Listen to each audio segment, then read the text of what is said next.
good morning, everyone. Hey, or good afternoon, evening, whenever you're listening, right? If you're listening live, well, we're live streaming, they're recording the show. It's morning where I am.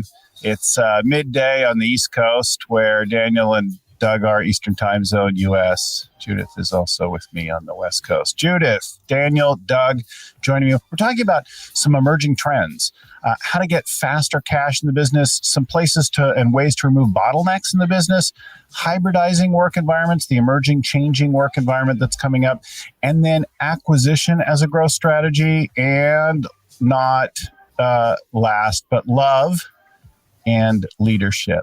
So some of the topics that we've got coming up on the show today, the quote from one of our topics today, Monty Moran, former co-CEO of Chipotle, management is about getting people to do something for you. Leadership is about getting people to do something for themselves. I love the quote. So, hi, everyone. I'm Bill Gallagher, scaling coach, host of the show. Our show is all about how to scale and grow your business, no matter what's happening in the world or the economy, what part of the world you're in, what industry you're in, or what's going on. You can find all our episodes and much more, hundreds and hundreds now, at scalingcoach.com, YouTube, Spotify, where iTunes, anywhere that you could think of, SoundCloud. I think we're posting. McDonald's. Yeah, no. I figure McDonald's has everything. Yeah.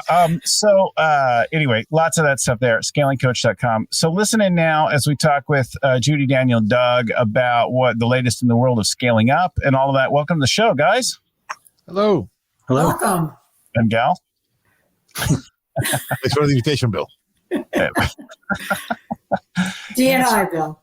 We use, I use guys sometimes to greet a group of women generically without even thinking. And of course, it is a bias in our languaging, right?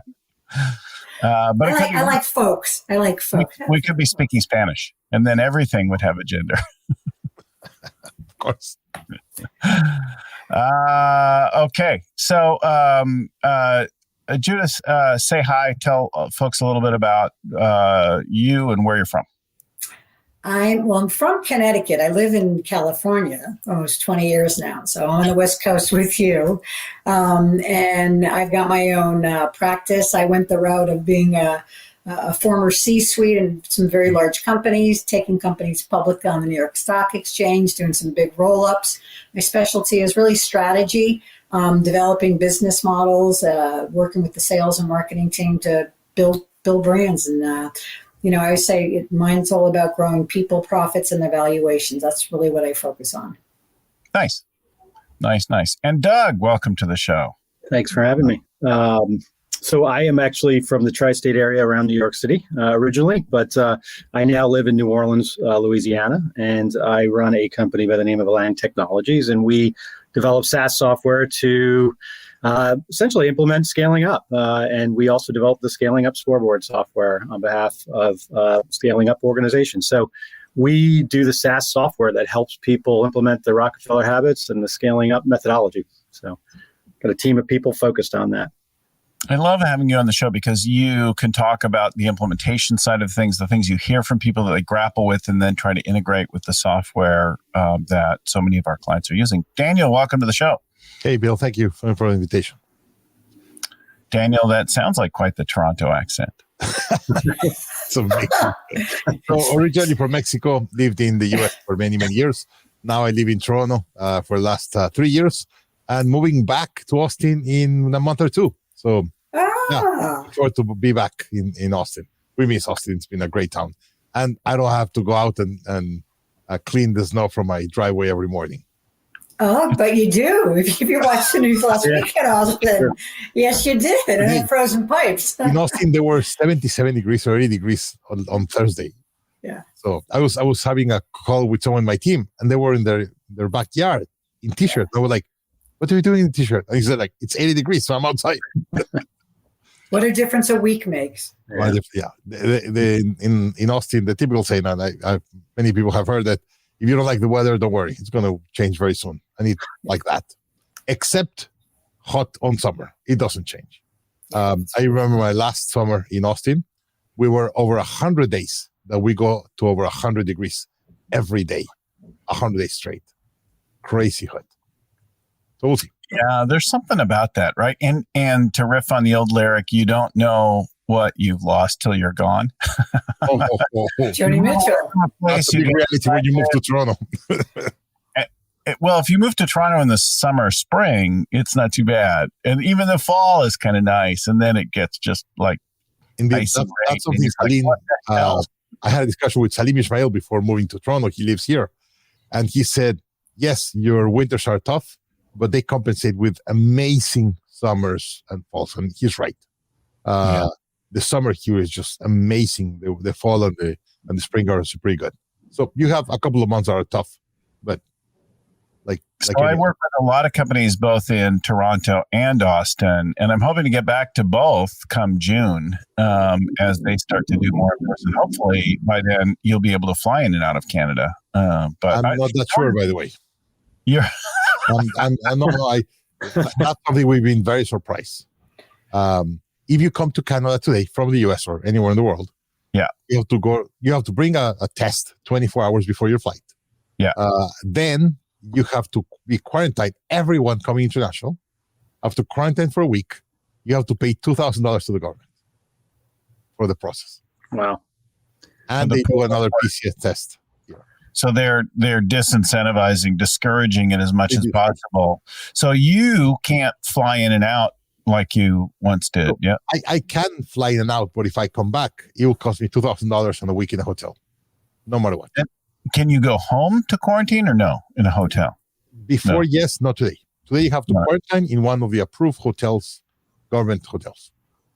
That seems to make some sense because then they know what your contacts are. They know, I mean, if you're trying to control something, it makes sense. They know your family. I went to the US and I came back. Doug, I saw you in January in Florida. Yeah. And after that, I had to do PCS test, come in, and then I was able to be quarantined in my house with an app in my phone that tracked wherever I went. I had to report myself every morning at 6 a.m. if I had symptoms, like a correctional. So what about vaccination? Does it make a difference? So even though Canada ordered enough for vaccinate 2 countries full, the roll-up has been much less than in the US. There's a really big government controversy hard to believe that they have vaccinated very few people. These policies have change quarantine if you have a card. I don't know if it has. I understand very few have arrived to the country, but also the deployment has been very, very bad. Or very slow. Doug? I was just going to say these policies are having huge implications. If you look at my son just got into McGill and in Montreal, and we can't go visit. Even to pull off a quick college visit, is he going to decide to go there if he can't visit? So you look at the implication it's having just on. I know it's a public university there, but still the economic impact it has across the country. Obviously you got to do what you got to do and track people, but it's having these sort of broad implications across all kinds of industries that just affect business. They do. And yet we work with companies all over the world. And I have, last week I was working with a client in New Zealand, and they just have regular old meetings in life with no masking or nothing because they don't have any freaking COVID. Well, they kind of did it right from the beginning. And they are smaller. They are smaller and island. Easier to control an island nation like that. And woman leadership. Yes. You're right. Great leadership. It really was great leadership. So we have a lot to talk about today. I want to get right into first news item. One of our clients, we've been trying to feature some more client successes along with the big companies. This company in Wichita, Kansas-based Alltite, talking about pivoting. So first they pivot, right? They go from doing some kind of equipment calibration, certification stuff to bolt tightening for the wind energy industry, right? So you get these big wind turbines generating stuff, and they need their bolts tightened. And that's like a vendor that's a special thing, right? They double the employees, they start to double the revenue of the company. And in the middle of that, they also slash their cash conversion cycle, the days that they're actually collecting money on the tail end of things, and inventory loss through that evolution, and then tighten up and true up to an updated BHAG and all that. I don't know. I love the different touches that fit, and it did feel like a lot of our clients are doing that kind of thing this year, where they've done either significant or mini pivots, pivots in operation or pivots in whole market served, and that kind of thing. And Bill, look at some of the things they did. Brilliant moves, but not rocket science, right? And that's what I always talk about in business. People think when you pivot or do new things, it's got to be this something, the phenomenal big idea, right? The moonshot kind of concept. Quite often it's not. What these folks did were really common sense, right? And I think every time I'm on this show with you, I always go back to the right. There's nothing common about common sense. What did they do, right? So they saw that, their business, it was difficult for them to get into the places where they needed to, repair and replace, this industrial equipment. And so what did they do? They looked around and said, what other industries can utilize the same kind of skill sets that we have, and the same equipment that we use. So that was the first thing. Like, how can we use what we already have rather than building something new, right? Common sense, right? Then number two, they went to, okay, which industries are smart and healthy and growing? Renewable energy, common sense, great question. Then they actually went to the renewable energy people, and their salespeople, God bless them, went to them and said, what other kind of help could you guys use? Right? Not rocket science. Number one basic question. What other kind of help can you use? And they said, you know what? If truth be told, this bolt testing and repairing, we need it. Well, not only did those handful of companies that needed it, everybody needed it, right? And so what did they do? They said, great, we got the tools, we got the skill sets to do this. Everybody's doing it. Nobody else is doing it. And they did that.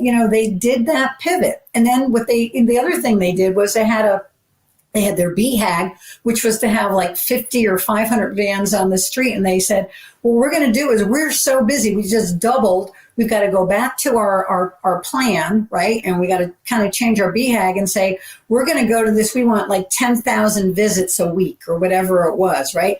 And they pivoted, and it was very manageable. And they got the input from everybody to work on the plan, change a couple of processes, and boom. But I mean, to me, that was one of and they got the Jack Stack's game of business to help understand the numbers or cash conversion. Everybody, realized that they affected cash either in a positive, mediocre, or negative way every day, regardless of what they did in the company, right? And they rewarded people, right? And for those that, were sucking cash, how do we all fix it collectively as a team? I mean, all beautiful, graceful, orchestrated moves, but not moonshot, and doubled their business. And now they've got this great new hybrid model, and now they kind of are on a moonshot trajectory of growth. So I thought that was a fantastic story. Yeah, I like it as well. And I think one of the things that you said there is really interesting. And within that, these interesting pivots are not like they didn't go just brainstorm out in the world.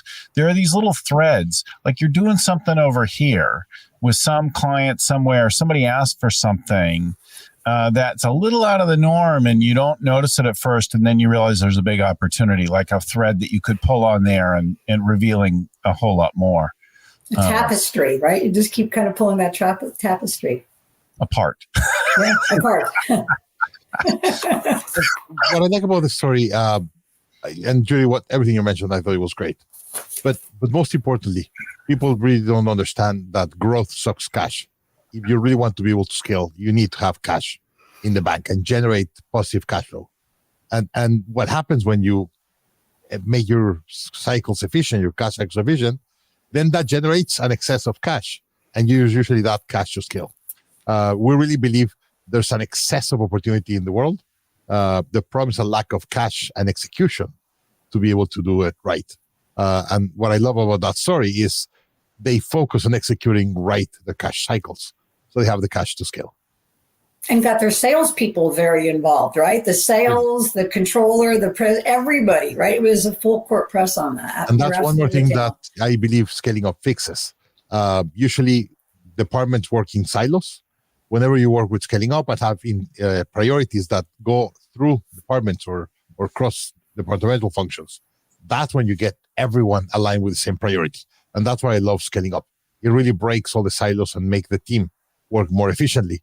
And working efficiently, they were able to get cash efficiently and then be able to scale. You know, one of our clients just had raised some additional cash, and I was surprised by what they'd done. Of course, lots of people had done PPP money in the last year, but just looking at the 15 approximate companies that I've done private coaching with in the last year, we've raised nearly $150 million between all these companies in the last 12 months in this period. For acquisition, but a lot of it comes because they were smart with the cash they already had. They tuned up, they optimized things, they looked financeable, they were being smart about evolving their strategies, right? They were doing a lot of things like that, but that's a big treasure chest across 15 companies, right? Unfortunately, it's not evenly distributed.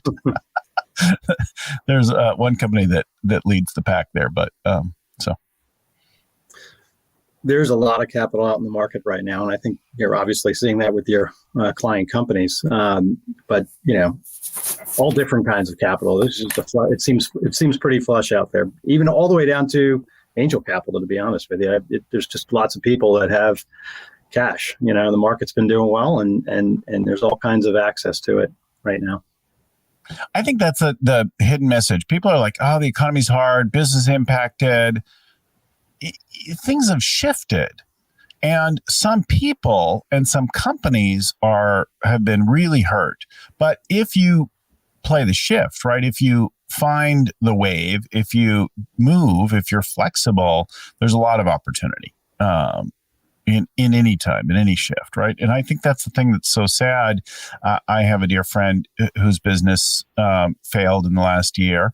And if I look honestly about it, I'm going to be very careful what I say here. But as I assess, they just didn't want to change. They didn't want to adapt because other people in the same sector, in the same area, in the same whatever, are still operating and in fact now acquiring other companies. And this person they were done. Mentally, emotionally, like whatever. They were like, oh, but the first conversation was, it's impossible. Like, oh, you can't do what we do. Bullshit. Yeah. To use a technical term. Maybe not in the way that you did it, but you could always do something a little bit differently. Bill, I think that reflects probably about 75% of business in general. I mean, that whole status quo, don't change, right? We always talk about, are you in it to win it or not to lose?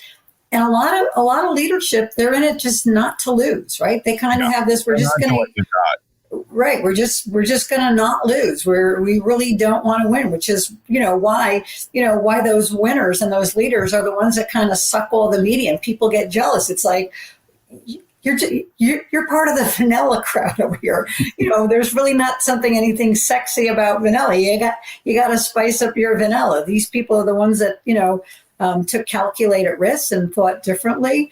I read I believe it was a German philosopher. I can't remember his name. So if anybody knows, help me. But it was talking about people and how people grow great companies. And basically, it was that talent. Talent are those who can hit a target that most people cannot. Genius is hitting a target that no one else can see. And I love that. To me, that's kind of the way I think about business. And those are really the difference between winners and losers. And it doesn't have to be this, this new planet out in the universe that they're saying. It could be that, right? It could be that bolt tightening business and bolt inspection business and the renewable energy, right, was something that nobody else saw. So I think that really resonates with a lot of people.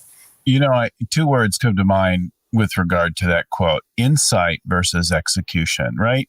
Hitting that target well is the talent, is the execution applied. But the finding and seeing the target is the insight. And that's self-reflection, self-awareness, right? At a company, at a personal level, that makes all the difference. Right. One of the practices that makes such a difference for so many of our teams is daily huddles.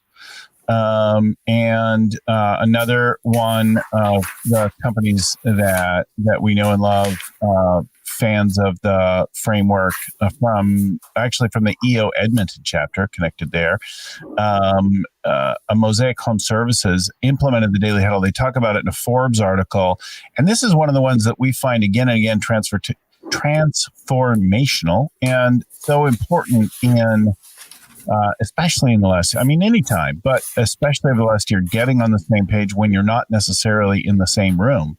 The huddles have made such a difference, and yet so many companies struggle with it. The Forbes article outlines their agenda and some of the rules and things like that, how they've made a daily practice of it. But how are huddles going for your teams who's struggling with them, getting new teams started on them? What do you got to share on that? So, yes, Doug, please. Well, I'm just going to jump in, and we obviously are right at the core of that, right? We have a product that has the ability to do huddles in it, and I think one of the things that we've seen over this last year is, people just didn't have great cadences prior to this pandemic, and when they went into this work from home environment, they were struggling. What we saw with our customer base is they at least had the framework in place in the software to conduct these meetings and house the data, right? So, not everybody could be on every daily huddle. Not everybody could be in every meeting. And so we've spent the last year really sort of digging into the meeting side and sort of building out the functionality and expanding the functionality of this concept of a meeting. This pandemic has really heightened the importance of having tools to allow for effective meetings. And I think, you used to get a meeting and go into a room and everybody would talk and take notes on a piece of paper and bring it back to their desk. And, but now sort of bringing data, and how does data come into a meeting like that when you have people so distributed? It's really important to have some sort of, tool to pull it all together. And look, we've seen a lot of our client companies just really thriving with the Daily Huddle. You do need to tech enable it. Obviously, using things like Zoom bring the faces together, but it's not just the faces and the talk. It's making sure while you're having that meeting that you have the right data in front of you, the priorities that you're working on, the critical numbers that you're tracking in the business. So everybody's aware at all times. And look, we've had a lot of aligned companies and scoreboard customers who are just thriving with the Huddle tool. We're building out great new enhancements and flexibility into it, and we're going to continue to do it. We're doubling down on the meeting tool because it's been such a, for us, it's a little bit of a shift in a pivot for us, just to sort of spend more time on that meeting piece. The thing that I like in particular about the Aligned software, for the scaling up scoreboard, for the huddle, is that one of the key failings of the huddle is people not preparing. Yep. And having a structure that has people stop, reflect on their day, pick their number one thing, etc., enter a metric, call out stocks. That personal reflection before they walked into the huddle makes for such a better huddle. And a structure certainly encourages that. Of course, they have to remember to do it, put it in their calendar or whatever, like develop the habit around it. But the structure definitely forwards that. Yeah, it sure does. And I think to both of your points, Doug said something really important, right? And yours, like there's only 3 steps of it. So it's pretty simple. So every day you come at the same time, you're going to do this, the same 3 things. I notice the things that, with some of my clients, especially in the beginning, it takes them a couple of weeks and, they're like, they're either not prepared or they're thinking about it. And it's like, guys and gals, folks, it's the same 3 things. It's the same agenda. You don't have to rethink the agenda, right? So just kind of get it committed to memory. You kind of worry about somebody takes, 2 weeks to figure out what 3 things are what. So it is, it's 3 simple things. And then as Doug said, it's the data. One of those key points, the metrics. So the companies that I found that it works great with, they had, first of all, they had critical numbers, right? Not only did they, they knew what they were supposed to be, but they had the information. Some knew what they were supposed to be, right? Like whether it was safety or revenue or EBITDA or whatever their key metric was, right? They knew what it was, but they didn't have the data. So, the ones that work well are the ones who agree on, and again, there's credibility and relevance to those numbers, because some people have metrics and, all going on like, why is that such an important number? What don't I know about that? Because it doesn't seem like it's very important. Then you kind of pull away the onion peel, and it's not important, but they could hit it all the time. So what? Get rid of it. We're talking about ones that are aligned right with that BHAG, right? That are aligned with those quarterly goals, the ones that are really relevant and impactful. So I think that's so important is, where did the numbers come from? What's the impact and the relevance to it? And again, and do you have the real data? And once you do that, I don't know, and I'd love your opinion. I don't know anybody. The only people who seem to really complain about the daily huddles are people who are consistently not making their numbers. And they're usually those B and C players, because it's like, oh crap, I got to kind of expose myself again today. Where like the A players and the doers, they love it, right? So it's a great investment of 15 minutes every day. I always tell people, you want to make your company faster, you have to pulse faster. I really believe the Daily Huddle is the pulse of the company. Indeed, when March happened last year with COVID, Growth Institute, the first couple of weeks, the last 2 weeks of March were significantly affected. So we got scared and we had a lot of discussions what to do and what change to do. And by the way, April was our best month in history. It was a huge return, but those 2 weeks, like from the 11th to the end of the month, was very scary. And interestingly, we said we have to double down on the Daily Huddle. We had 2 Daily Huddles, 8:07 in the morning and 4:47 in the afternoon, each time. And we all got aligned exactly what needed to happen at the beginning and at the end. And sometimes at the end, we had a tough day on the day.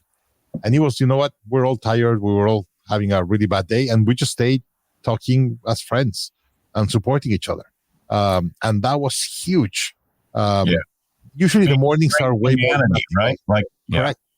And they told me at the end, in June, July, when we were doing much, much better, they said, hey, Daniel, just to be able to see your face and see your tone twice a day was huge for the team.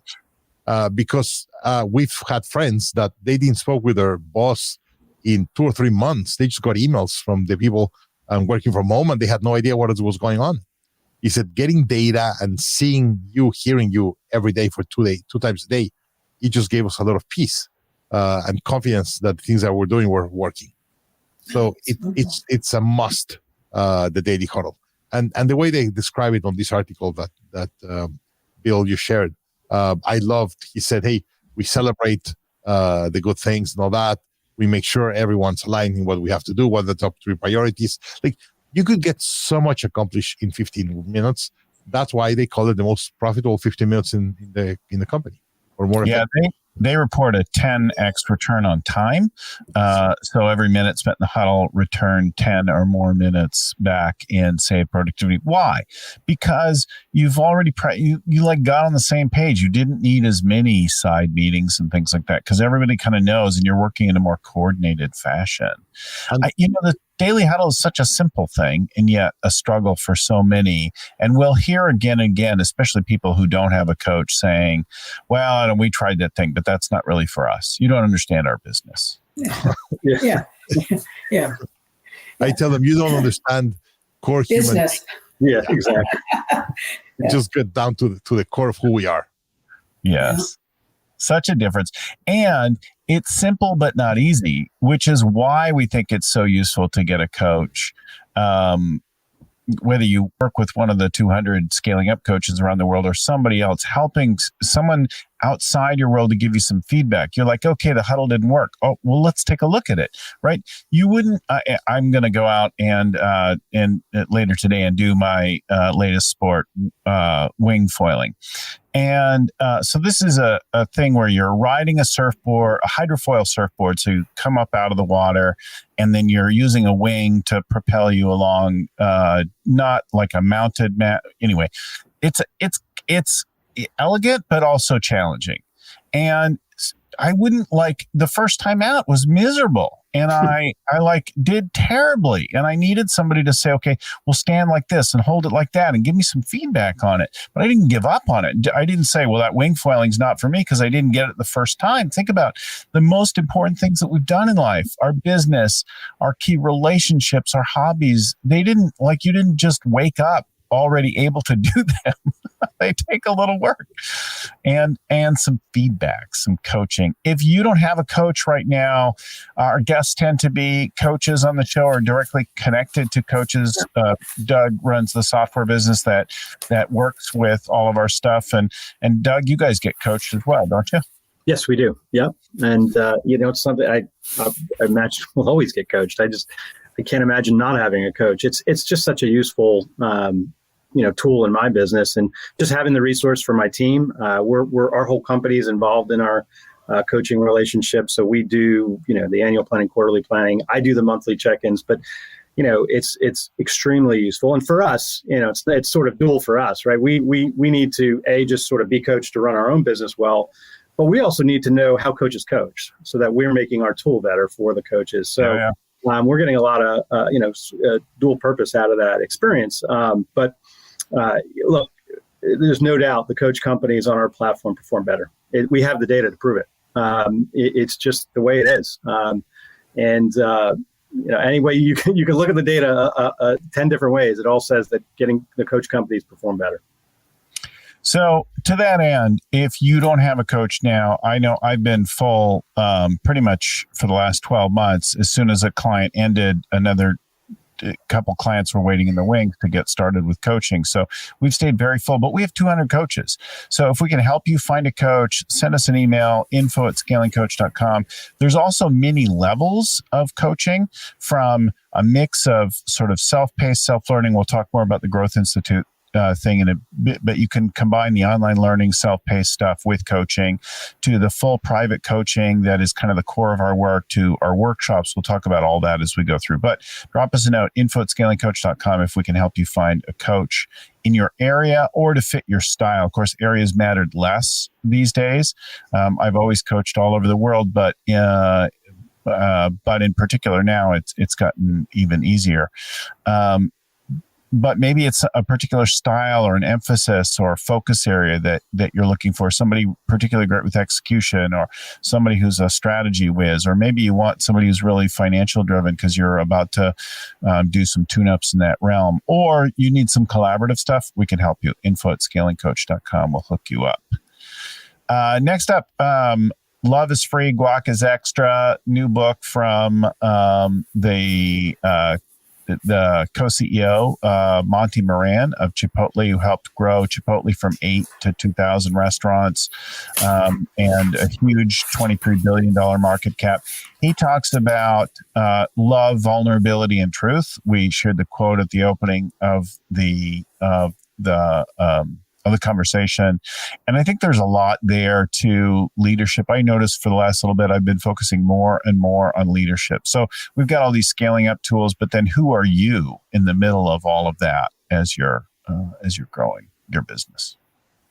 Yeah, we were all, fortunate to have we had a session with him this week, so it was wonderful to be able to talk and listen to him. It's going to sound corny, but I absolutely loved his talk. And, again, some great words of wisdom. He talked about, being an attorney and getting thrown into a completely new, area of, a restaurant. And the first question, what did he ask himself is, what can I do to help these people? And all of a sudden, here's this really smart guy who led this successful law firm. And he's like, I don't know this industry. I can't do anything. But all of a sudden, he started talking to everybody, and he was like, it came down to that question, like, what can I do to help you? Right? It was just like, this whole thing was, what can I do to help you? And then in the end, he figured out the best thing he could do was to, give these people all the tools and resources that they could possibly do to be empowered. And he said, it wasn't about me, right, being the leader and using my power. it was about giving them the resource, like turning my power, any of my power I have, and the one power he did have was to get access and tools to give them power. And that's what he did. He said, I took everything about me being the lead and being the powerful, and I just, inundated these people with great listening and great tools to empower themselves. And, when you can get the best out of anybody, right, that's the greatest thing you could do. And, he said, people, you said, you just have to know, Daniel, I think it was you, when we were talking about, do you understand business? You said, you just need to understand people. And what did Monty say? He's like, people just want to be seen and heard and understood and loved. And so he just asked them, what do you need? Where are you struggling? What's going to help you, right? Again, not rocket science, not moonshot thinking. And that's what he did, right? He gave these people all the tools to make the best of themselves, right? To empower them. And I thought it was wonderful. And again, article, the name of the book, I thought it was great. Love is free. And it's true. Love is free. And that's what he did. He just listened to people and care about them. Right. Walk is extra. You want walk in your burrito? Great, you pay extra. Right. But I thought it was a brilliant name. So first time I heard it, I was like, what? That's the craziest name ever. And then after you hear him talk, you said like, wow, this guy really gets it. He really understood the business. And he just applied where he was free, that he was just caring about people, asking them what was important for them. Indeed, the first story that he told. And by the way, this presentation is free. Bill, I don't know how you want people to ask you for it, or we could put a link. Yeah, it's free. They could access. We have it at the Growth Institute for free to anyone. But the first story, I thought it was. Send me the link. We'll add it to this. You can chat me the link. I'll throw it up on the screen, and I'll throw it into the show notes also. All right, I'll ask my team now. I'll get to you. But here's what I thought it was great. So the first story, history, they invite him to be the CEO. And he said, hey, before I become the CEO, I want to be like a mystery shopper. So he goes into this 60-day training for managers. And Beautiful. There were all new people coming into the organization, be trained as managers. And while he goes through the process, he realized that they have no idea about the culture and what Chipotle is. And he learned everything from the frontline employees. So as soon as he joins as the CEO, he cancels the program and just grow the people from the front line to be managers. And he was just hearing. And he said, no other CEO could have figured that out if they haven't gone 2 months or 60 days through the training of a manager. And because no one knew about me, and I was a lawyer, I was not from the industry. I just went from being the CEO of a law firm to be a trainee on a manager training program at Chipotle. And that was the best thing I could have ever done, because I really was trained and realized how much knowledge my frontline employees had. And that significantly changed the way Chipotle works. And by the way, the impact on the stock, from less than $1 to over $750 a stock. Talking about Bitcoin or whatever. Substantial challenges along the way, right? They've had some. Yeah. But that's what doing the right thing is. And at the Growth Eagle, let me just sorry, Judy, I know you want to talk now, but let me just we've been at the Growth Institute, we work a lot with CEOs, helping them scale. And recently we're looking for kind of understanding of the impact you could have as a CEO. And we found the chart of Microsoft. And by the way, I am a big Mac fan. Like the computer I'm recording, iPad, like I do everything Mac. But reality is the new CEO of Microsoft. I love the guy. Yeah. So quick story. Bill Gates gets a company from zero, starts a company, and gets them to a pretty decent level. Gives the company to Steve Ballmer in 2000. Steve Ballmer is the CEO for 14 years. And when he departs, 14 years after, the stock is 30% less valuable than when he started. So in 14 years as a CEO, he destroyed 30% of the value. And then you get Satya Nadella, the new CEO. By the way, Microsoft just has had 3 CEOs ever in history. And the third one grew from the ranks, from the inside of the company. Brilliant guy, super simple. And he has grown the company 6 times in 5 years.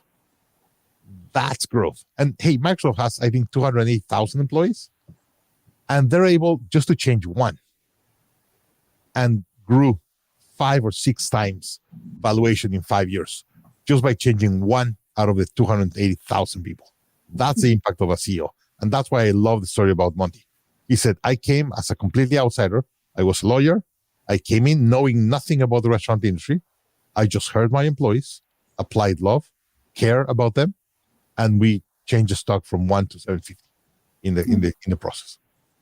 And what were the two things that both the men, right, Monty, right, and the CEO of Microsoft have, that are aligned, right? Culture, right? They focused on the people and the culture, right? I mean, Microsoft is, you think of technology, and yes, it is. It's a great technology company, but it's got, just an incredible culture. Well, they say, if you give somebody a paycheck and you hire and you hire for talent, they'll get, they'll perform those tasks that they're being paid for, right? If you hire for somebody because they believe in the same thing that you believe in, right, they'll go to the moon for you. And that's that kind of culture that Microsoft, that he's really built, that, that they've got such a purpose and a vision, that they believe in these things. And those people are really, right, they're kind of like, right, prophets, if you will. I mean, it's just this wonderful energy. Getting back to, to Monty, the one thing that the word I forgot to say was, he said that people want to be seen and heard, but valued. Right. And that's really important, right? That word value, right? People want to know, like, when they go somewhere, beginning of the day, the end of the day, when they leave, right, that they've made some kind of imprint, right? That they're 12 or 8 or 9 hours of their day, wasn't meant for naught, that they really contributed something. And I thought that was really, really important. And I loved when he talked about, he said so many, CEOs are both, or leaders are impatient in their ambition. And he's like, I just kind of purged myself of that impatience. And he said, I really took, he said, I just kind of drew on the power of the team and their collective intelligence and energy to really, really grow the company. And he was also, he was a great question asker. And I always say, some of the smartest people in the world are askaholics, right? They ask these great, smart questions. And he did, and he heard them. And remember that story, Daniel, you're talking about that when he was doing that kind of secret, he was at Secret Boss managerial program. Even he said at one point, he said, I'm listening. And he goes, one of the things that stuck out, was one of the women the woman who was training me. And he said, well, we were talking, and he said, well, is there anything you don't like about your role or could be different? She said, remember, I just want to go home and not smell like chicken. Remember, she said, I want to get in a position where I just don't have to go home and smell like chicken, right? Because she felt like being there, that's kind of what she equated her job to. And he was like, wow, okay.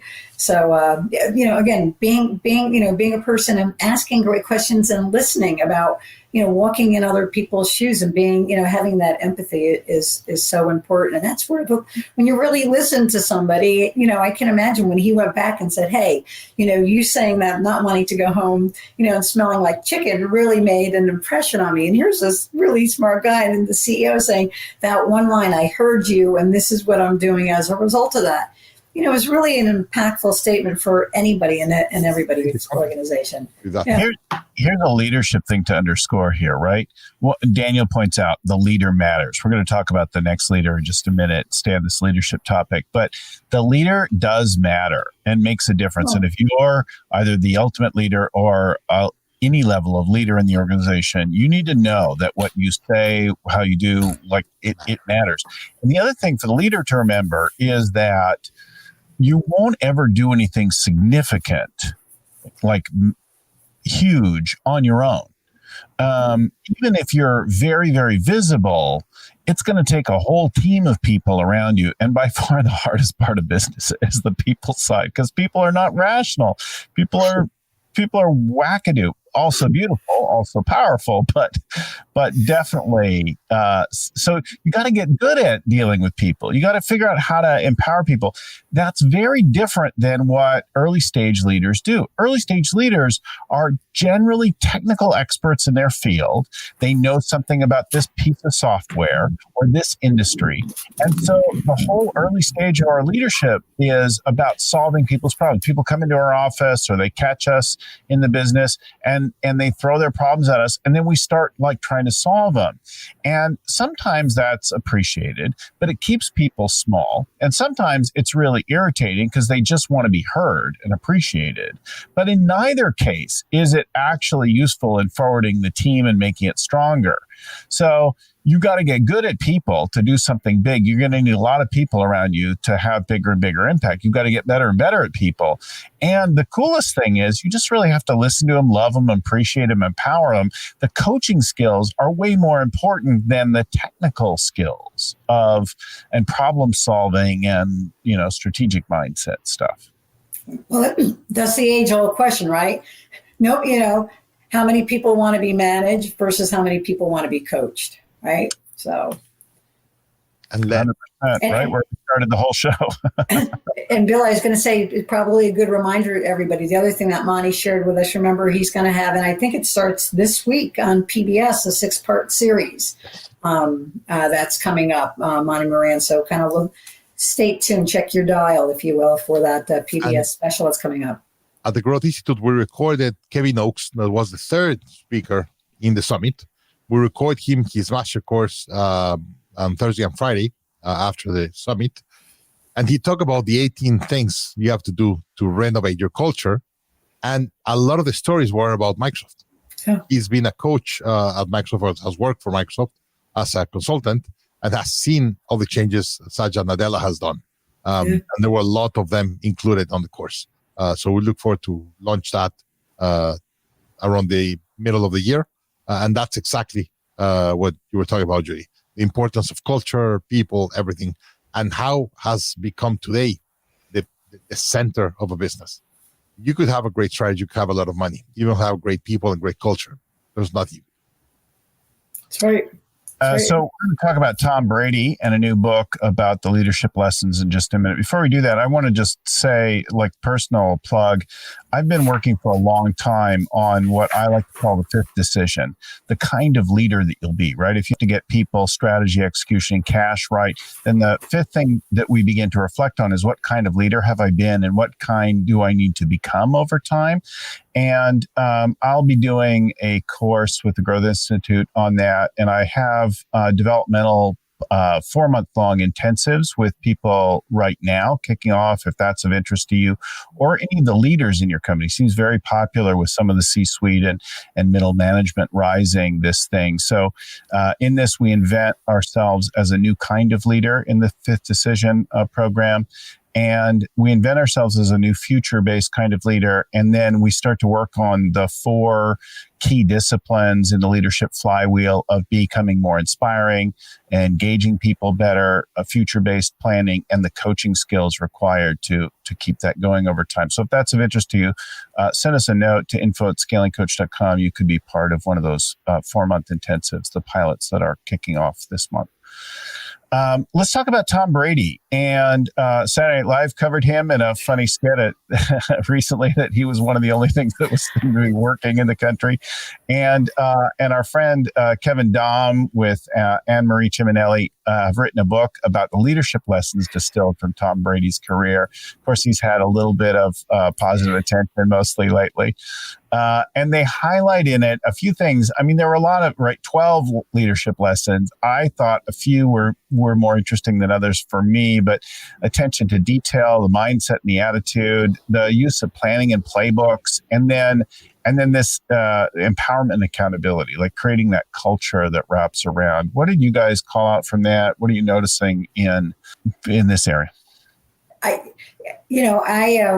was born and raised in New England, so I was kind of one of those weird people. I was a huge Giants fan because we knew one of the players, but I just because being a New Englander, I always loved the Patriots, right? So Tom Brady was, for years they were awful, and then all of a sudden, like most of the time it was like people like the question you get, you'd be like, New England as a team? It's like, yeah, we actually do. They're called the Patriots, kind of thing, and and then of course they almost became like the Dallas Cowboys were in my earlier childhood, but he as a person or his politics, whatever aside, I mean, as a quarterback and a team leader, he's a phenomenal guy. And I agree with you. There's some that really resonated more with me. To me, was very much that empowerment, much like we were just talking about Monty, right? He has this ability to really get the best out of people. He also is, when he is with his team, he's not the celebrity. He's a member of the team. He's a top line on a fraction, the bottom being the team. He's just another number on the line. And I think, whenever you hear any kind of interviews or read anything about his, his co-players, that's what they say. He kind of comes, he's part of the team, and he's tough, he's demanding, and he has a really, high bar for himself, right? And I mean, everything from his, what he eats and how he exercises and how he studies. I mean, he is really a student of, of football, and at this point, he's kind of a PhD, a professor of football. And so he studies so much, and he sets such a high bar, and he brings that every day. He sets an example, but then he asks a lot of questions. He's always, why are you doing that? Why are you holding the ball that way? I'm curious, what do you do that? I noticed when when he was talking to some receivers, I noticed when you get to when you get over to the sideline, you do this. Why are you doing that kind of thing? So, he puts him on an even level. He's not, he's not the boss. He's one of the players. He's a leader, but he's not the boss. And he asks smart questions. He gives his feedback. He empowers other people. I mean, he's got a very, very positive mindset. And he has a plan. I mean, he has a plan for everything he does, from, what time he wakes every day, right, to what he puts in his body and how he does his exercise. And, and that plan goes into that playbook. And I think that's wonderful. He's not asking anybody on his team to do something any different. Like, he's not the exception to the rule. He's just expecting everybody to kind of be, play on the same field, right? Every pun intended. And I think that those are some of the great things that I got out of that book. Yeah, I'd agree. I think, just holding other people, he holds himself accountable. And when people see him holding himself accountable so publicly and how he approaches the game, it just translates to what he expects from the people around him, who are, like you said, equals. And even in the instance, I think, he figured out how to bring, somebody who was having issues in the league, couldn't get a job. They brought in Antonio Brown, and he figured out how to get the most out of Antonio Brown. And I think that is, if you look at that, you could say that was the coach, but I think Tom Brady had probably more to do with that, from what I've read and what I've assessed from that situation, that he figured out how to get the most out of that player. And I think, he probably had a lot of conversations about, hey, look, this is what I'm doing. I need you to do this.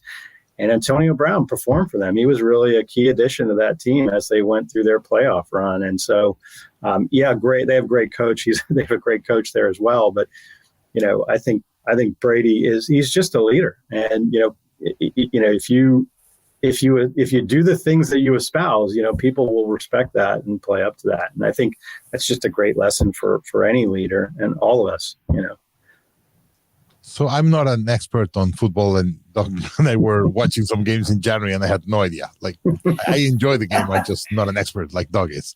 But for me, the leadership thing, so imagine this guy, like, he has nothing to prove to anyone.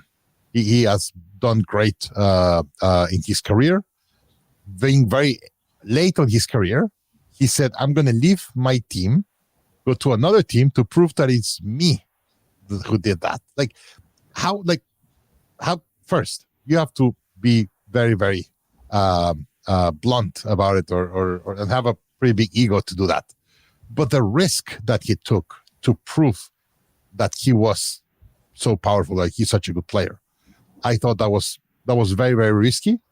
And at the end, he just proved all of us right, that he was the one that made the team and all of that. So my hat on the leadership and the risk he took. I really believe as another leader be able to see what he did. I thought it was extremely risky, and it paid off perfectly. Interestingly enough, there's an article that just recently came out about that, and a little bit of it was competitive, right? I mean, he's the super competitor, right? And it turns out what really inspired him, or what he really wanted to prove, was that Peyton Manning wasn't the only one who could do that, and he took that as a competitive. He liked the idea of trying to go to another team like Peyton did and winning a championship again. And he did it faster than Peyton. It took Peyton 4 years to do it. He did it in less than, a year. It's really remarkable. And, but that's the competitiveness. So I think there's also another lesson. And even when you've reached the pinnacle of your career, there's always somebody you want to be competitive with and do something against. I think that's what drove him. And he proved you could do it. That's the most amazing thing, is to not just want to do it, but then just be able to go and do it. So, and that goes back to what Doug just said, right, about being competitive. That goes back to what we said in the beginning, right? A big difference is, right, are you playing to win, or are you playing just not to lose, right? Professional, I'm like, if I own a team, like, I want every guy and gal on my team to be super competitive, because it's about winning. Right. I mean, it's to be fair and play a great game. But I mean, right, there's a scoreboard. Right. And so, the goal, right, is, in football, is to win the Super Bowl. Right. If I own a baseball team, it's to win the World Series. It's not to lose the World Series. It's to win the World Series. So that's, that goes back to that whole thing. Big difference between winners and losers. And Brady even got one of his buddies, right, all other successful players, to come out of retirement, right? He was having a great life and doing a lot of fun things. Got him out of the retirement too, to say, hey, want to go do this again? Because, and that wasn't his plan. He's like, okay, got back into the game, practice, and, between the two of them, and certainly the rest of their team, they showed that, right, if you are competitive, if you have a plan, if you set the bar, right, if you're going to work hard at it, you've got a good chance and have a vision, right, and you know what you need to do, you're going to win. And they went in there that day, and they played to win, and they won. Hey, our friend Connor Neal chimes in, asks if anybody saw the McKinsey news this week, and I have to confess I did not. I did not. No. I did not. So Connor, come in, jump. Come to the call. Chime in on it. Connor, fill us in. He says perhaps an example the opposite of Tom Brady. Maybe he'll add a little more on that, but I didn't see that. I didn't see it either. Yeah. So we'll come back on that. Maybe it'll make the next one, or if he chimes in here. Connor, if you could put a link, I would love to read the article. Throw a link in the comments. That would be helpful for us.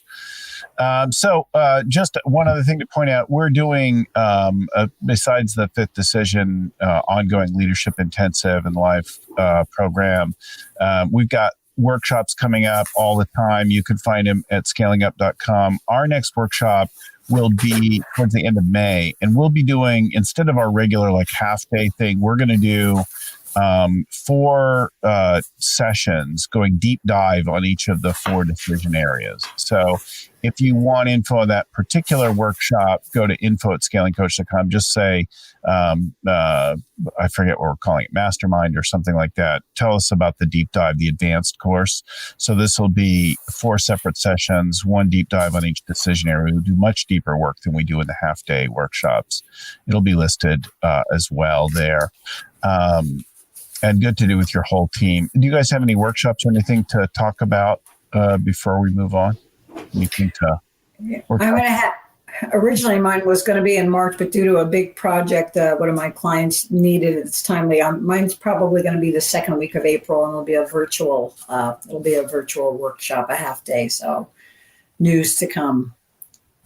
So at the Growth Institute, we have a scaling up class that we're going to take around 100 companies together, implementing scaling up in one of the master courses, with scaling up starting March 15 or 16, I think.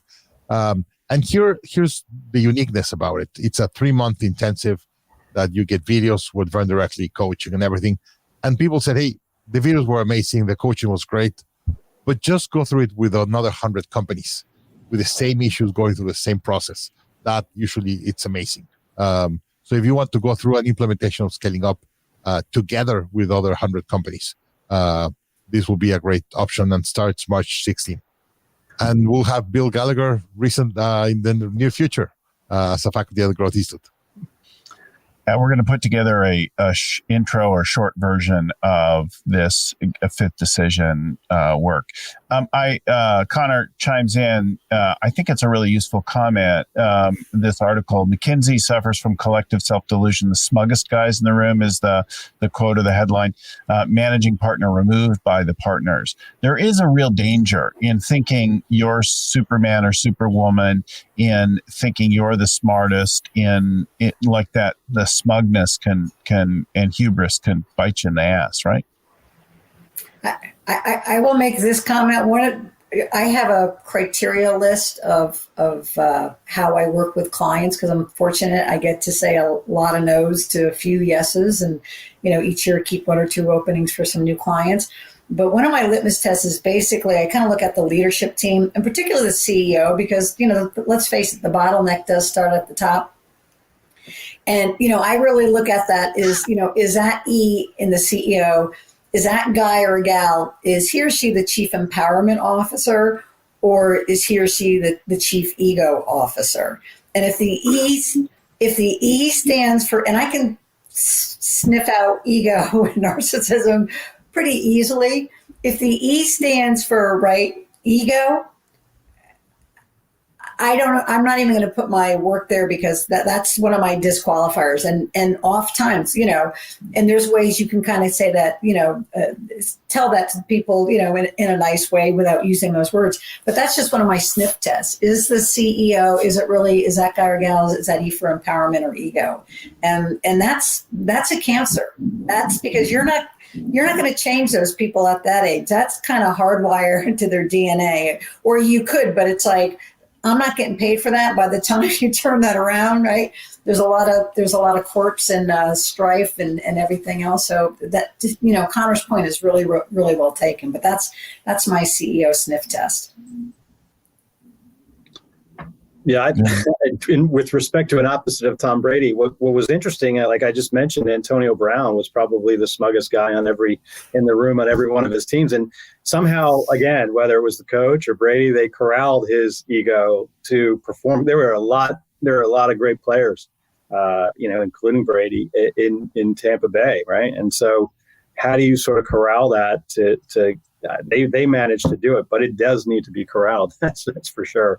It can also be a detriment to the organization having that giant ego. I've seen it in on teams that I've been on, in CEOs that I've worked for in the past. So it can be a poison inside a business. I've seen it destroy a company in my career. One of the proudest moments of my career is one of my teams at one point in time was really instrumental in pulling us back from a very difficult thing, like a near failure of the business, and then doubling the business in a short period of time. And when I look at the players on that team, like from a resume standpoint, you wouldn't hold those up and go, these are A players. In fact, from that sort of resume thing, it's very much like, a lot of people with a lot of wacky, disconnected things. But that occurred and even now with the benefit of hindsight, like a highly performing A-player team. Why? Because everybody was working together in a consistent way for a long period of time, pulling together, playing their unique roles against common things for a long, and I was so proud of them. And proud of myself for helping to align that. But it was about focus. It was about alignment. It was about empowerment, right? And working through that period from crisis to triumph.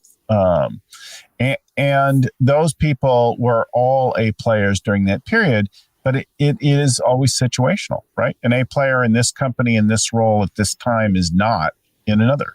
That's right. And exactly. What kind of bar has the leadership set, right? Because that's what everybody's looking to. That's kind of the line. That's the bar. So let's talk about where things are going, right? So the the new workplace is going to be hybridized, and that's going to introduce all kinds of inequities. And then there are a lot of trends emerging now as the world moves in. Where is the puck going is our conversation. The first up is this HBS article that we'll put a link for, Making the Hybrid Workplace Fair. Is technology equal? Are people equally competent in the new tools and approaches and practices? Do they have access to things? What are the practices around balance in their life, the distractions? I know some of my people seem to be fine on the teams that I work with, and others, the kids are continually interrupting them and coming in, and there's no quiet ever in their environments. And it's not easy or necessarily fair in the same way. Things are disrupted. What are you guys seeing in how the workplace is changing and how the habits are evolving? So I would like to talk about something I've been saying for many years. The internet broke the geography of money.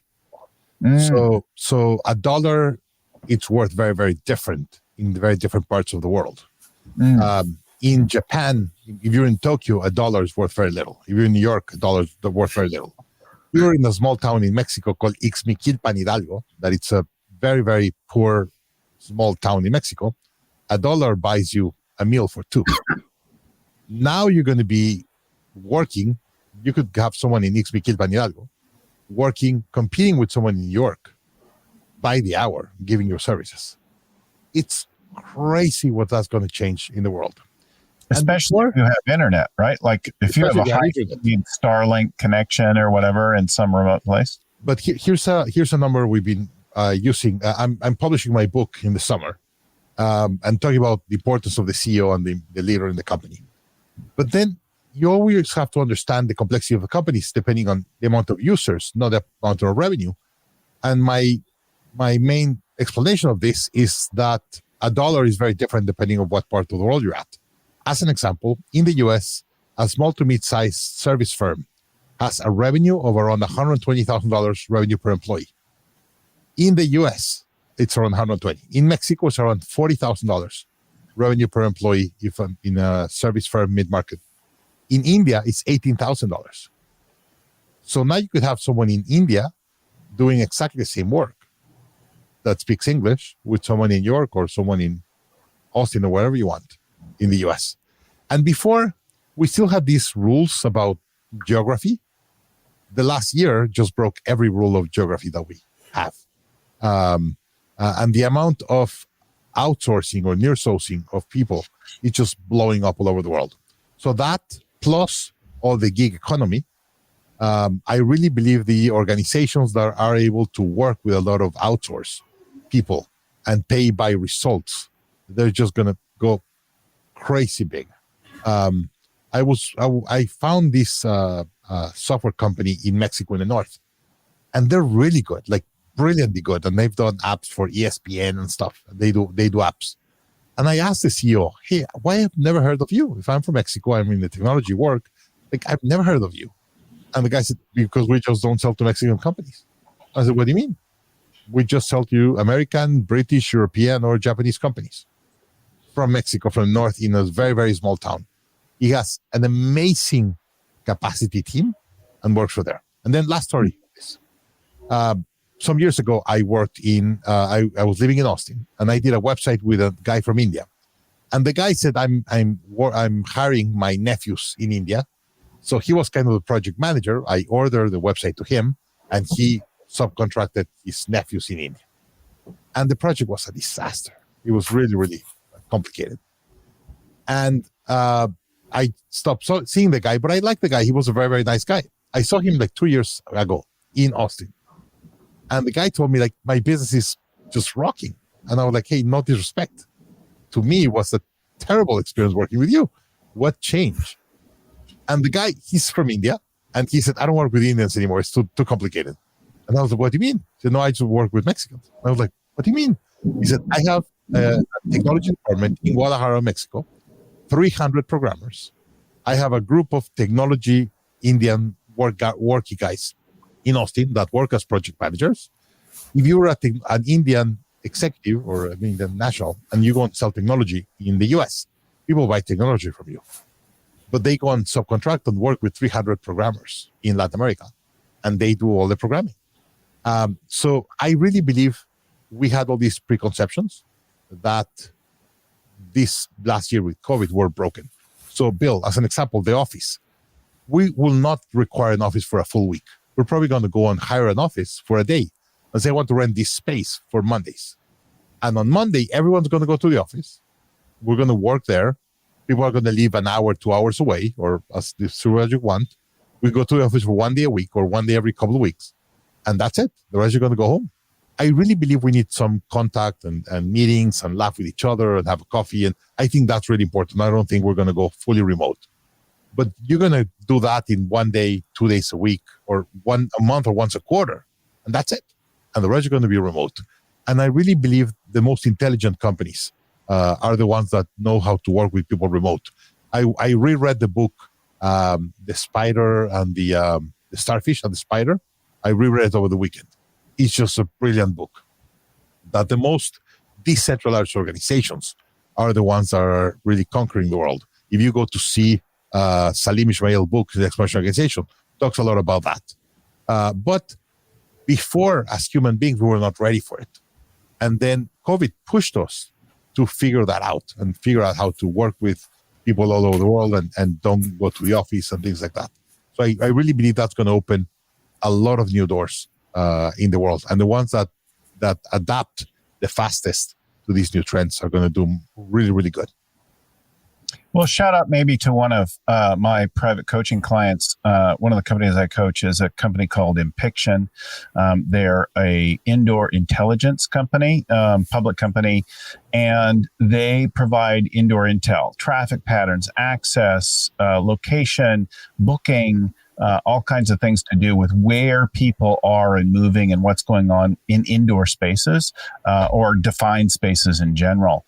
So they impictionize is their verb for that. But anyway, lots of great tools for that. Shout out to one of the companies that I work with. Judy, the emerging workplace. Doug, what are you guys seeing? I'll jump in. Obviously, this has been an interesting year for us because we do a tool that sort of ties people together, and it's allowed us, as I mentioned, to sort of double down on the meeting part. But the critical thing that I think is coming up, and that I've noticed just in managing is look, I've onboarded new employees in this environment. It's very hard to develop this culture piece with onboarded employees onto Zoom. And we had probably our first in-person. We tried to do virtual happy hours every week at the same time on Thursdays. And, we finally did an in-person one for the employees that were local here. We have some remote employees as well. We've always had that, and they've always been dialing into our Zoom huddles every day. But it was nice to see people, and we finally saw some people who've gotten onboarded and we hadn't seen in person. And someone made the comment is, wow, everybody's a lot taller than I thought. It's amazing. You don't know how tall people are in Zoom. And it's kind of crazy that this is how it's been. But that culture piece is we're looking at that. We've just, we have employee net promoter score tool inside our software, and we're about to just relaunch the importance of that tool, and we're highlighting it, putting it in its own menu, and we've enhanced it with some more features to include not just the employees who are on the Align product, have a user license on the Align product, but all the employees that might be in your organization that you didn't put on the Align product, you'll be able to take the temperature of now as well. But that culture piece and our focus on culture is growing because of this new, what we think is going to be a permanently hybrid environment. We're going to be permanently hybrid, people coming into the office and working from home regularly. I think that's going to be the case, but this culture piece is going to be really, really key in how you sort of manage that and how you maintain and develop culture with this remote workforce. And so, we're really sort of keened in on what are the things you can do from a culture perspective and what can we do with the tool that kind of drives everybody together. This category of, we've been helping scaling businesses, and with the software, but I think this pandemic has created an environment where the addressable market for a solution like ours or a software tool like ours is actually expanded in that, it really is more work management and, yes, scaling, but it's also just managing the work in this distributed environment. And so making sure the priorities are shared across an organization, holding everybody accountable to see that, where everybody is on the priorities, what are the core values of the organization, making that transparent for everybody in a single tool. All these things sort of get to the culture. You want a culture of execution, you want a culture that follows the core values, and you want to continuously measure that and provide the metrics against that. So we're seeing opportunity to really be a tool that can tie all that together and then sort of play in the culture space as well. So you'll see that from us. But I think that's big opportunity for companies if you're looking at, greenfield areas to get into. How do you address, this culture piece in these what will be a very, you have companies that have just said, look, we're going fully remote. And major tech companies, major, consumer goods companies that are just going full remote. There's tons of opportunity in there for businesses like Align, but for businesses in general. How do we, what are the services you can provide to sort of onboard employees? Is it, package company, gift companies that new employee gets onboarded, will handle your full, ship a box, get them everything they need, branded. All these different opportunities are out there. And I think that culture piece is a big one. So we're focused on it. And I think a lot of people should be. Yeah. And I'm listening to everything everybody's saying. We're I'm hearing diversification. I'm hearing tools, right? And Bill, your opening question was, what do you guys think, right? Well, this, what's going on? What do you guys are experiencing? The experiences are as diverse as Daniel shared that the people are. Right. I mean, the dollar in Mexico that buys you 2 meal and, what a person's life is there versus 18,000, productivity in India versus 120,000 in America. I look at my client base. It's like in any given one, Zoom meeting, I remember thinking and knowing kind of the background stories, there's some pretty wealthy people in this, this one woman who's really kind of an up-and-comer, she's a single mom with 3 kids, one with a learning disability who lives in a 2-bedroom apartment. Her life couldn't have been, as I each said, at each tile, every tile, because as I said, I got to really know these people, they weren't a tile, but in a sense they were with a completely different story, right? And so when you say, some people just can't get it together and you hear, well, she's one of those people, but it's like, what do you, she's got a kid with a really tough disability, right? A single mom in a 2-bedroom apartment. That's her struggle. I live in a big house. There's 3 of us. We each have our own separate rooms and all the technology that we want. It's very different from her life, right? And even though we have a dog who you may hear occasionally, we have all these tools and resources to keep your dog quiet, if you will. And even then he kind of comes in and sneaks in. So that's one of the things you have to understand. There's a story behind every single one of those people. So that's one, right? Do they have the big house? Are they living in a 1-bedroom apartment in a high rise in New York City? They don't make a lot of money. That's, so first of all, their office right now, their home space can be very different.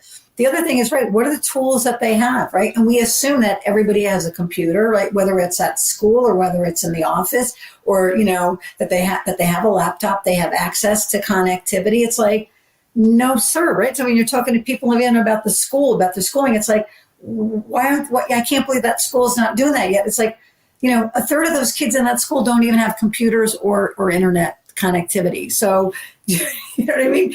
The world is a very diverse situation. And because to Daniel's point, that connectivity with the internet made the whole world, everybody, you think they're on the same playing level, but they're still not. So, when we get to that point where everybody can be connected, everybody can have some kind of tool that can connect to that can hear and respond, whether it's sending a document or listening to a person or being able to type a response back, then the world will be, then we'll be a lot more on a level playing field, but it's still not. And it's trying to figure out whatever ecosystem or environment you're working on. That's one of the things that I know that I go in and let's talk about everybody, right? To try to get that culture. What what is your team like? What do they have access to? What they don't have access to? And to make sure, make sure that everybody, pretty much has equal resources, so they are all on the same playing field. And if not, what do we do? What do we do to get them those? So it's not an easy question, and it is a very, very, diverse, but I agree with everybody. I mean, I've been on, Zoom and video conferencing for the last 12 years in my life, and I've always thought it was a valuable tool. Does it displace that one-on-one? Absolutely not. Right? I mean, there's nothing like that face-to-face contact and that group and contact. It should be overused, right? Like, absolutely. Maybe you should just go to the phone sometimes and give people a break on the video. And that's what, Bill, that's a great point.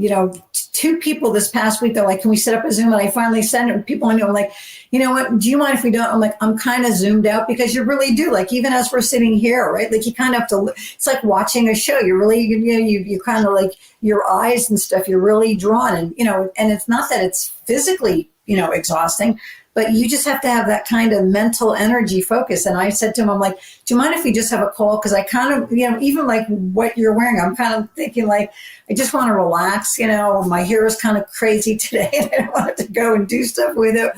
Whatever. It's like, you do have that Zoom fatigue, and, it's being honest to be able to answer that. So let me share a little bit of our technology and talk about that, and then let you guys chime in on some stuff, and we'll give a shout out to the tools that we use. So during this year, right, I'm sitting, this is my main desk now, but it's like a little mini TV studio. There's multiple lights, like video lights on me. There's a very high quality camera coming in now with that kind of thing. So that's well upgraded among just a better camera than is built into your laptop or desktop. I've got two big monitors in front of me. I've got obviously a pretty fancy microphone, audio mixing tools. The background is lit in a particular way, and so all that. But you don't necessarily have to do all of that to create more quality. And because of that, I don't always want to sit at my desk every day, all day, like the main sort of primary, because I'm like on camera here. I feel like I'm in a TV studio now when I sit and work in this place sometimes. And, I'm using in-ear monitors to hear the mic better and that kind of thing, and yet look good on camera versus, the headphones that you might use if you were just podcasting audio. So all of that comes together, and it's nice, but there are some basic things. So one, and this is some obvious stuff, but put the light sources in front of you, not behind you. If you've got a window behind you that's very bright or whatever, turn around. Doug's got a bright window behind him, but of course it's not. He's got a fake background there. But you get the light on your face. So just pivot around. And then if you need to clean up the background a little bit or hang a sheet or do something to make it look good when you are on camera, do that a little bit. Upgrade the mic maybe can make a big difference, and not necessarily coming off of the whatever. But they're inexpensive mics. This is one I talk about all the time with people. Really inexpensive, but high quality thing. This is the Audio-Technica 2005, like $60-$70 on Amazon or wherever, but is a much better sounding mic than some of the computer mics. It has both the USB and an XLR output, and you can plug in your headphones so you can kind of hear how you sound and control your thing back then. And then we use a number of software tools. So most of our clients, or as many as we can, we get in the purpose-built scaling up software scoreboard. And you can find the Align software tool that Doug leads, purpose-built for doing scaling up. The plans, the huddles, like everything, the metrics, the dashboards, all in there. Scalingup.com/software is the main sort of place that you can link to it, or aligntoday.com, right? Yep, you got it. Work. Tell them that you're a fan of the show. We love to get the credit and the kudos in our world. But this is the best place. A purpose-built tool is heads and shoulders above anything else. And then when we're doing planning with our clients, many of the coaches and I use a tool called Mural. This is an online whiteboard tool. There's one built into Zoom that you can use. It's not ideal. There's Google Jamboard. There are other kinds of like open whiteboard spaces where you can do planning and that kind of everything. We use a set of templates in Mural to do that we then bring the results into the Align software. Of course, we're using Zoom for the vast majority. It easily outperforms Teams and some of the other, and the Google, whatever it's being called this day. Easily outperforms those in terms of reliability and that kind of thing, and better for collaboration than things like Skype. But there's times that we'll go to others. And then let's see, what else do we have? So we then collect input from our teams using a set of templates in Google Forms. So we ask questions to survey widely teams and get input that then goes into the Mural, that then goes into the Align tool, and then we update these things in Zoom sessions, so on. What am I not thinking of and shouting out to people?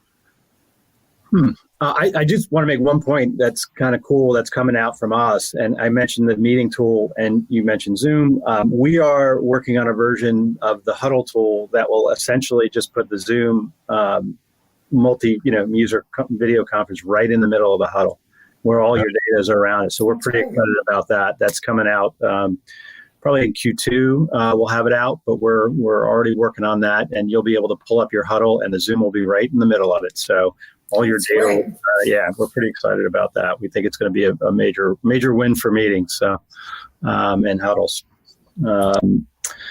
What other tools do we use? This is one of the big missed things. I don't know if they're working on this, but I can't believe that Zoom hasn't built a kind of a plug-in architecture so that the Murals, the other things could go, aside from screen sharing, which is so clumsy. But they do. They've just exposed their developer kit a little bit more. They've broadened out their API so that you can do more with it. That's what's allowing us to now put it in. I think their original strategy was not as open, and they've sort of, since this has, their whole business model shifted, and I think they realize now that they could be way more open and have people building around their tool, which is what is affording us the opportunity to do that. That's awesome. I think the other thing that's been really important, we use a product from Atlassian called Confluence. That's a really important tool for us, which is, it's the corporate knowledge. It's just, where do you store all your corporate knowledge and everything. And we found that to be really useful, just another tool that we're using internally. So, and Atlassian's a big scaling up success story. They are actually, yeah. Daniel, Judy, any other tools that you guys are using? I was going to say, we talk about just in the book, I got them on Amazon, just the simple soundproofing pads you can get. They're like $30 or depending on, how many you need. They usually come in squares of 6 to 12. It's something that's very, very inexpensive. You already talked about that. I did. Well, I told you I'm in the middle. I'm 3 weeks away. I'm sitting in my remodeled office. We've got the bookshelves, everything are coming. Yeah. I'm 3 weeks away from. Unfortunately, one of the COVID hit, and one of the contractors got it as well. But we're 3 weeks away, so we're we're 85% done. So 3 weeks of this will all be completed, and I can't wait. Slack has been another indispensable tool for us. Many teams love Slack. Yeah. Team Slack. We've got obviously the integration, so you could do your huddles in Slack, and it comes right into the platform. We've got feeds that come out of our product that go into Slack, so we've integrated that. But Slack, just in general, has been a really, really useful tool for us during this time, just to sort of that real-time, quick communication. Are you there? Can you get on? Even if it's, can you get on a Zoom or something like that with me? Yeah. For us, my team uses Slack. And by the way, interestingly, they want to use Slack and they have not allowed me to join Slack. So everyone's in the company except me. So that's the only space we have without Daniel, and that's the one they want to keep it. When I said, hey, I'm going to go in, and said, no way. And it's interesting. They really do a lot of things. And they said, hey, whenever you come in, sometimes you ask for all this data and stuff like that. We don't want you in here. So I thought that was interesting. In Slack, right, fine. One less inbox for me because there's too many inbox now. And one thing that I strongly recommend today, and now we're working a lot in our desk, a standing up desk or a treadmill desk. I have a treadmill desk. It makes all the change in the world. I have in my another place here that have a treadmill desk, and I have a lot of my meetings standing up. and walking. Woohoo! You're pushing the buttons going up. That's hugely important today. That you could start, like, if we're sitting down for 8 or whatever hours a day in a chair, it's not going to be good for the body. Yeah. We strongly need to move more. And at least if you're standing for 4 hours a day instead of 8 sitting down, 4 hours sitting, 4 hours standing, it'll be a huge change in your body. So, the thing is, though, when you're standing, I think it's great, and you will move more. So in a show like this, I usually sit. I put my desk just now in the standing position, and you'll see me move around. But that's also because I'm standing on a skateboard, which rolls back and forth under my desk. Hey, your body makes exercise, it moves. It's really important. Yeah. And, and then I'll get fidgety, like now I'm balancing on one wheel or on two wheels. So anyway, some other trends to think about. We're seeing a surge, even as did you say something else, Daniel? No, one of the things that I'm most excited, it's blockchain. Yeah. Blockchain. I really believe, if you read by the way, the book Pendulum, we go from me to we cycles. We're in the corner of the we cycle. And we need all these tools that we've been talking, Slack that Doug said, and all these other tools. But I really believe that most of humanity, or most of people around the world, we're not very happy with the control of the government, and we want to change government. And we've seen it all over the world with elections and populist presidents and the rest. And I really believe something like blockchain will give a lot of power to the masses, to the people. And we will be able to do decentralized banking, decentralized elections and stuff like that. I'm really excited about that. If you ask me what technology of AI and everything, I think AI is going to be hugely important. But one that I'm very excited for, it's blockchain, because of all the social changes it will create when used correctly. Well, that goes, it was in our next thing, some of these trends, right? In some of these trends and developments from PitchBook, we'll put the link in the show notes, but Bitcoin, Ethereum in particular are having a moment, and also social networks. So there's definitely been a lot of backlash about some of the use of the social networks, in particular Facebook, but then a ride on some others. Look at the impact that Reddit had on the market recently and the attention. Look at the rise of Bumble. Everybody and their brother is now in Clubhouse. It's not such an insider thing anymore. By the way, I'm at Bill Gal on Clubhouse. So if you want to follow me or find me there, invite me to your conversations. TikTok shows no sign of letting up. And people are now even breaking up using celebrity appearances on Cameo. How pathetic is that? Can you imagine? They're like any insult to injury. Well, I think the idea is let's make it soften the blow. So, Judy, I'm going to send your favorite hunk of breakup message if I'm breaking up from them instead of George Clooney tells me I'm history and I'm supposed to feel better about it. Okay. Yeah, right.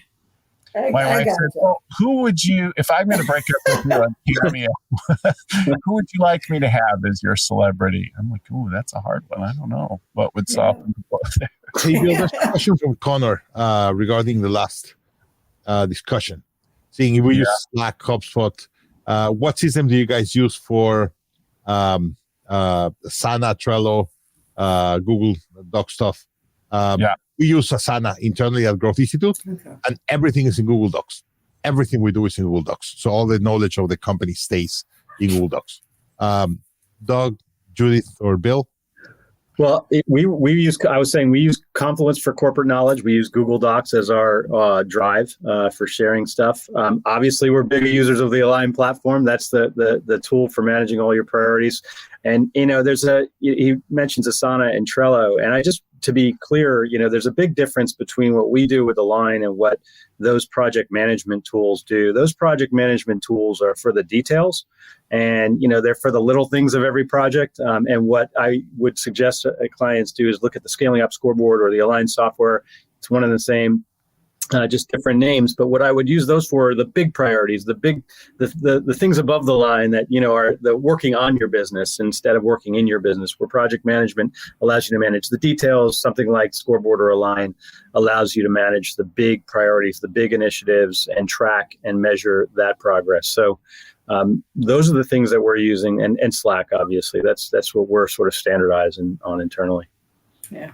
And again, it's very similar tools, not to repeat. And I'm trying to remember, one of my clients were really trying to get a lot of their graphical, big digital assets. And I think it was Corsana was one of the digital asset management tools we were looking at. But that was one of the ones, just because it's a very graphic rich client. So, but same tools that were just mentioned here.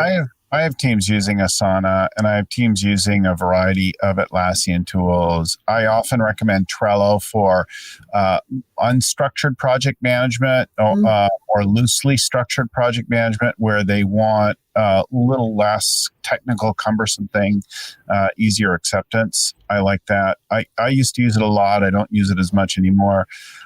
We do have a lot of teams doing quite a bit in Google Docs, and we use the Google Forms for collecting data. But I strongly recommend against running your meetings and keeping your dashboard in like Google Slides. That is a terrible, crappy thing. And I see some teams who are really insistent on doing that kind of thing. Well, we're just going to keep doing that. I'm like, no. That is like presentational meeting. It's not collaborative meeting. It's not smart. It has no constraints. It's not purpose. I think, a terrible idea. Yeah. I'd invite Connor to check out the Scoreboard software or the Align software by visiting scalingup.com/software or aligntoday.com, and just check it out and get a demo. It's worth seeing how you manage, sort of the important priorities in your business and the planning part of it, and down to the execution.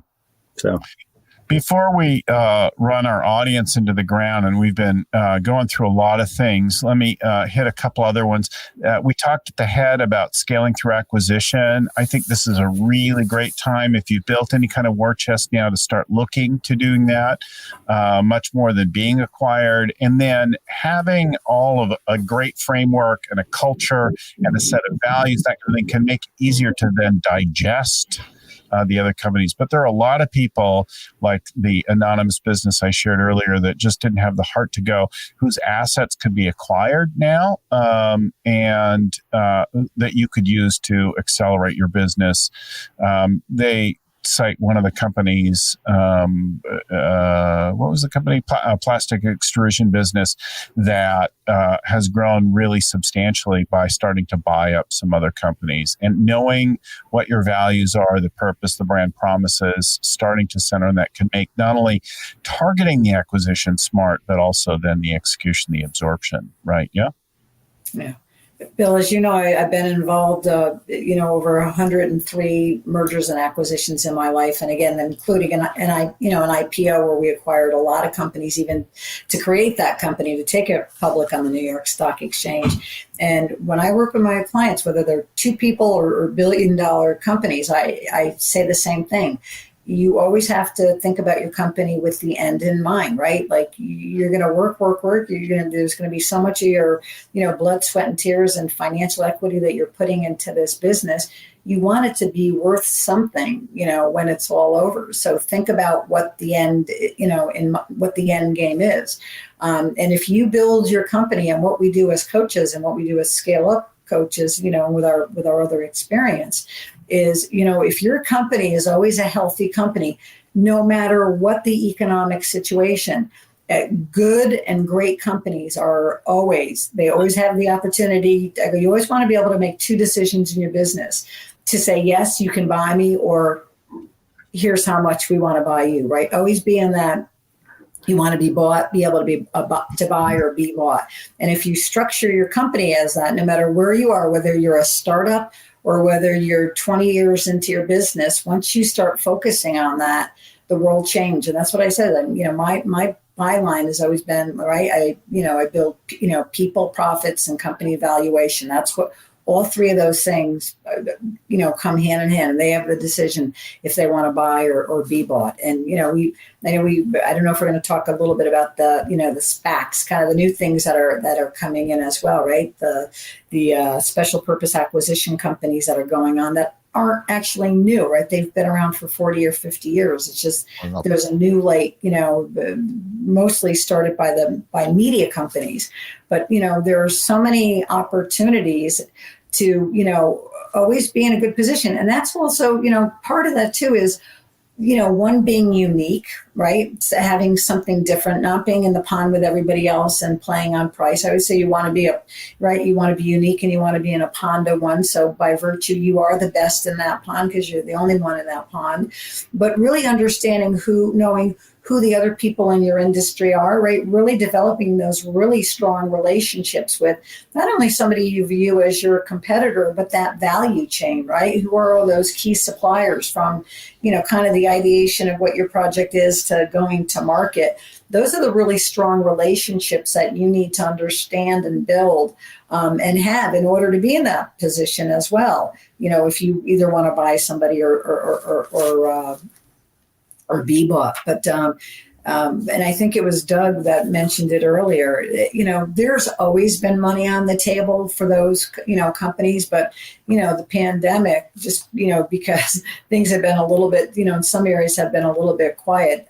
I've never seen more money. I mean, I probably get at least 4 to 6 calls every month from some source, whether it's private equity or a venture capital or an angel or just an independently wealthy, person who's got a lot of money to spend on a space, whether it's a product or a service.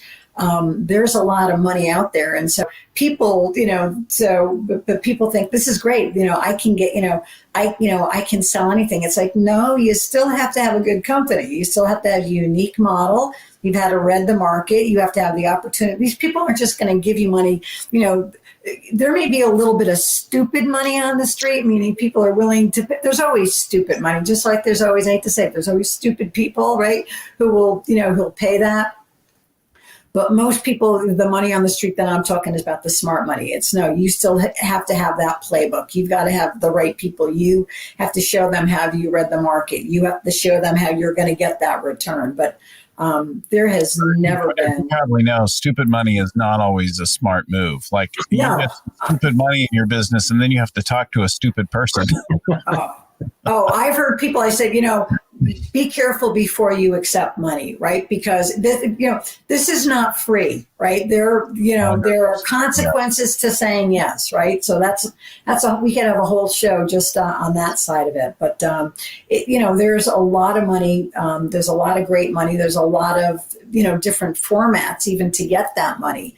Even the internet, right? I mean, before it used to be more face to face, right? You can go on with a great plan and several internet and digital sites and start getting funding today. So, but you still have to have that great plan. Talking about SPACs and some of that, so Joby, Archer, and a SPAC, and United Airlines and others are coming together. I saw this video recently. Go look at the new flying taxi coming from Joby and Archer on YouTube. Maybe we'll put a link in it. I'll go find it.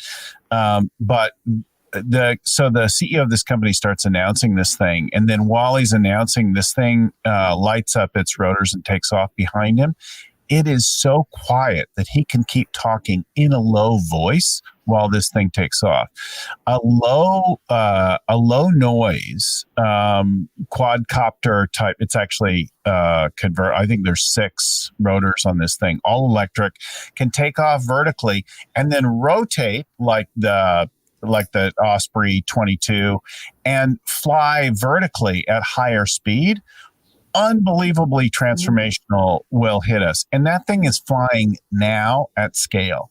This is happening now before you know it.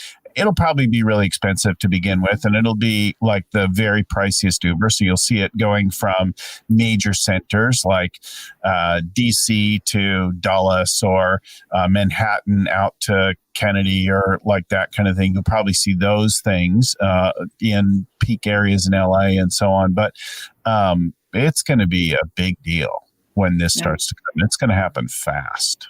Thinking about changing my last name to Jetson. Remember Judy Jetson? Yes, George. Yeah. Elroy. Yeah. What was the dog? Astro. Astro.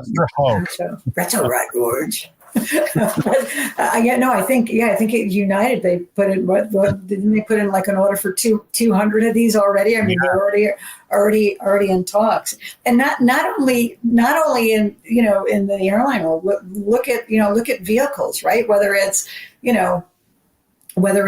cars or trucks, right? Look at some of the hydrogen, places where they're building these enormous buses and just major trucks to do transport, right? They're doing things there. They're what's the other group is the the great looking truck, Rivian, and now they have what is it called, the R1S. They have this really cool SUV that they just came out with. That's absolutely gorgeous and goes 300 miles. So, I mean, there's just all sorts of new things and funding.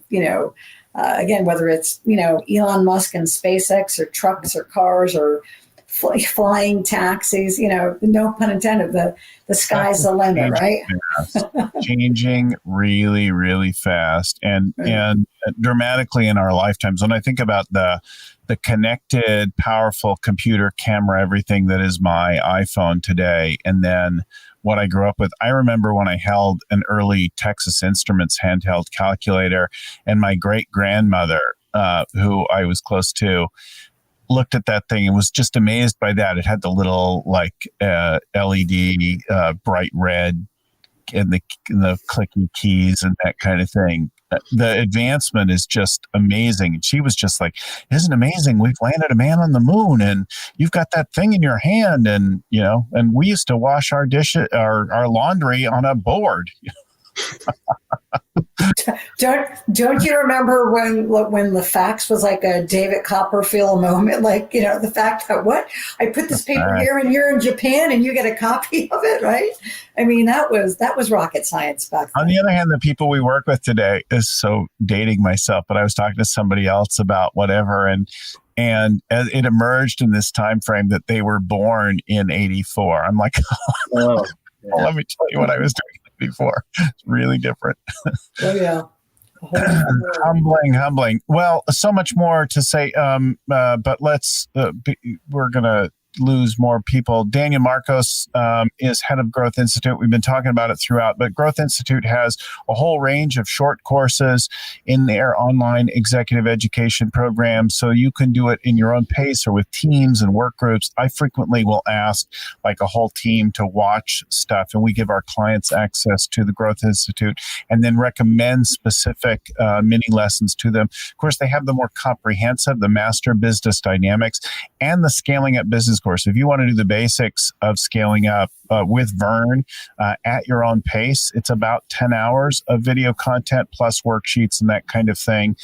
You can get it from growthinstitute.com, or you can get it from us with a package of coaching. We're starting to offer that now. You can do the basic course, and then we'll do some live coaching sessions to give you feedback on the work that you're doing in it. And of course, you can implement all of that in the Align software tool, the Scaling Up Scoreboard, where you can build out that we can observe it and give you real-time feedback on, let's refine that brand promise a little bit, or let's tighten up on some of these things. Anything else to say about that I didn't catch, Daniel? Nope. Thank you very much. And all our Scaling Up classes use the Align dashboards.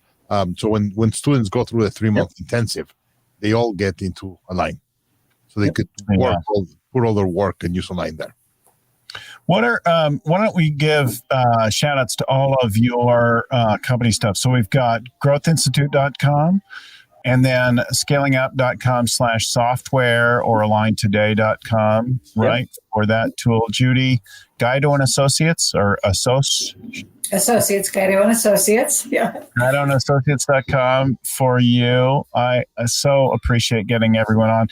Let me remind our listeners and viewers that if the show helped you, share it with somebody else. When you like it and give a review, it helps us a great deal. When you pass it along or share it, it helps a lot more people. And if you subscribe, either wherever you watch the show or on our website at scalingcoach.com, you'll get them every week sent out to you. We do 3 shows a week now. We do a quick tip show on Tuesdays.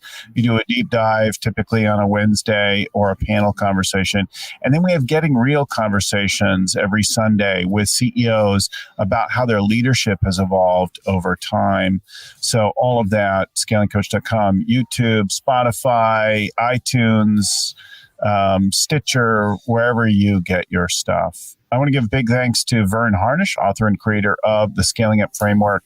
Our show is produced by Lucy Summers, who gets everybody scheduled and prepared and ready to go. Our audio is edited by Albert Burge at Podfly Productions, and our show notes are written up and compiled by Ein Kodina with proofreading by Tim McGowan. Thanks again, everyone, for listening, watching. Keep scaling up.